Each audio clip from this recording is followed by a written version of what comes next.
আমার মতো হয়তোবা অনেকেই মিস করছেন আহারে শৈশব। এই শৈশব কত আগে পার করেছেন বলুন তো। পথ চলতে চলতে হঠাৎ করেই মধ্যপুকুরে দস্যি বালকদের জলকেলি দেখে থমকে দাঁড়ালাম। এই জীবনটা কখনোই আর পাওয়া যাবে না। আধুনিক ব্যস্ত জীবনে কতটা হাঁপিয়ে উঠছেন বলুন। আর এদের জীবনটা দেখুন,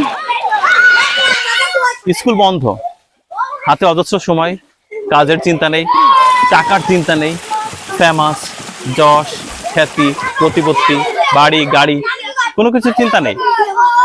জীবনটা দেখেন, এই জীবনটার জন্য বারবারই মানুষ কাঁদে, কিন্তু আর পায় না।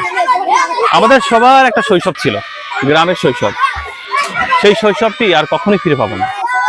জলের কিনারে দাঁড়িয়ে বারবার চোখ বন্ধ করে আমার বয়সটাকে আমি ফিল করতে পারছিলাম। মনে হচ্ছিল যে যদি সময়টাকে আবার সেই জায়গায় নিতে পারতাম।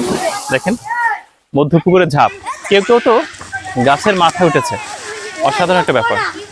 আমাদের সবার শৈশবটা আমরা হারিয়ে ফেলেছি, চুরি হয়ে গেছে ব্যস্ততার কাছে, প্রকৃতির কাছে, পৃথিবীর কাছে। এই চুরি হয়ে যাওয়া শৈশব আর কখনো ফিরে পাবো না। আর এই শৈশব